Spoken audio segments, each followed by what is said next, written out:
Whining could be very irritating. It's frustrating and it really gets on your last nerve. Though it's unacceptable, but it's actually an effective way for your child to get your attention. Your child whines when he or she wants to get your attention. But you know what? Like other bad habits, you can actually nip this in the bud early with a few simple strategies to teach your child that there are other effective and appropriate ways they can communicate their needs with you. You know, young children are still looking for ways, effective ways to communicate with you as their parents. Like a 2-year-old, for instance, would point at a cooking pot when she's hungry. She could point at a plate and a spoon when she's hungry. That is if she is not able to speak yet. You know, so children always look for a way to express their needs. They might not be able to articulate it properly. They might not be able to speak in the language you will understand, but they can express themselves by their actions, by their attitude. And that's why you see a child throwing a tantrum. Sometimes you see a child whining because they are trying to get your attention. Now, this can be very irritating and frustrating and tiring. So how can you handle this? The first thing you can do is to try to limit the situation that triggers it. I want you to observe your child. What are the things that trigger whining or tantrums in your child? Once you are able to place a finger on these things, you will be able to nip them in the bud before the behavior manifests, before the whining manifests, before the tantrum manifests. Now, for example, my son, for instance, once he's hungry, you really can't get him to do much because until he's satisfied, he's still a young boy. Until he's satisfied, you really cannot get good results with him. So it won't be very it will be very foolish of me to now start saying, okay, it's when this child is hungry, I want him to do his assignment. I've already set myself up for disappointment because that child is not going to concentrate. You know, so when you know what triggers whining or tantrums in your child, you will be able to nip it in the bud before they manifest. Now, avoid extra errands when your children are hungry. Don't let them get into any frustrating game or project prior to bedtime. Because if you want them to complete a project prior to bedtime and they get frustrated, they are not able to complete it, that has already affected the whole bedtime mood. And it's going to take you longer time. It's going to be more hectic for you to get them to bed. Now, pay attention when your child is talking. Because sometimes when a child whines, the child feels you are not giving him your full attention. And that's why I always canvass that when you are talking to your child or when your child is talking to you, give the child undivided attention. Put down your phone. Switch off the TV, or if you can't do any of those, just make sure you give the child proper eye contact, you know, as the child is speaking to you. That way the child understands that yes, you are giving him full undivided attention. And you know, when they don't whine, when they don't throw a tantrum, praise them and then talk to them in a normal and understandable voice. You know, when you praise a child for a particular behavior, the child understands that you really appreciate his effort to behave properly, and then the child understands that that is the kind of behavior you want him to repeat.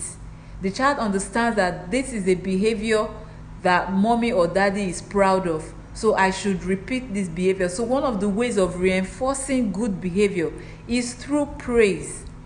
So when your child is not whining, ensure that you praise that child. That way the child knows that, oh, you appreciate it when he is not whining or throwing a tantrum. Now, when the child begins to whine, don't overreact. Just keep your response simple, be calm, and act neutral.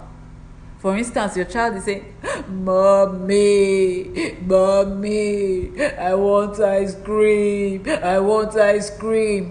don't react. Just don't overreact. Keep your response simple, calm and neutral. What do you do in that situation? Tell your child to repeat his request in a normal tone. Not, I want ice cream, I want ice cream. And you can say that a million times. So tell the child, repeat your request in a normal tone. Talk to me in a normal tone. Mommy, I want ice cream. Mommy, can I have ice cream? You know, when you realize that you really need to give in to the child's request, please do it. For instance, you have a target, you have an appointment, or you need to make dinner has to be ready by 7 p.m., and your child is just there nagging, whining and all that. If it is something that is acceptable, if it is something you can still do, probably the child is hungry and the child cannot wait till dinner time, you could give the child a healthy snack right away. You could give the child a biscuit or a carrot or something, a piece of carrot or something. That is something that is understandable. At least the child is hungry and cannot obviously wait till 7 p.m. for dinner time. But when the child is overreacting, is throwing himself all over the floor and all that, just keep your response simple. Tell the child to speak to you and make his or her request in a normal tone. Now, once you have set the limit, once you've told your child that this is what I want, make sure you follow through. Because most times children, they try to manipulate parents with whining. When you on your own, you are tired, you have so many things to deal with, and the child is here whining, getting on your nerves, stepping on your last nerve. There's every tendency that you say, okay, take, well, take the ice cream, but make sure you follow through. Do the right thing you're supposed to do. Don't give in when it's not necessary.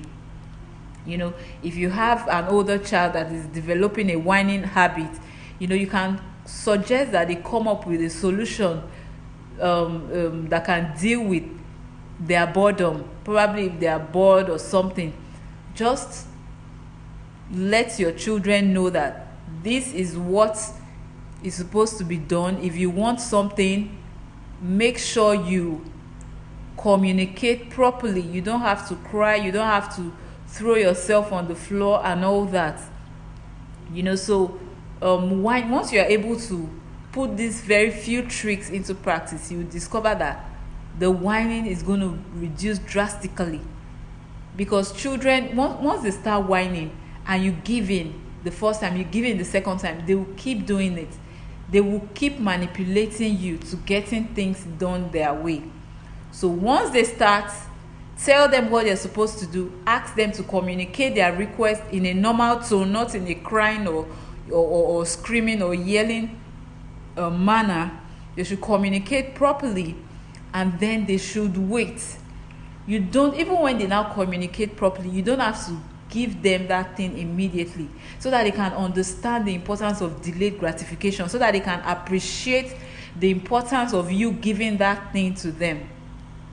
For instance, a child just had dinner and then the child is over the board whining that he wants a biscuit or something. Now you tell the child, communicate properly, and if the child then communicates properly, you don't have to give the child the biscuit immediately. You can wait for 10-15 minutes just to let the child know that you don't boss me around, one, and you cannot dictate what you want when the limits have been set. The limits have been set that, okay, this is when you should eat, and you just ate as a matter of fact. So before you can have that biscuit, you have to wait for a short while, like 10-15 minutes, 20 minutes, depending on the age of the child. You are not trying to be wicked to that child. You're just trying to teach the child that there are some things that require patience, and that you have to be patient to get some things. I hope you understand.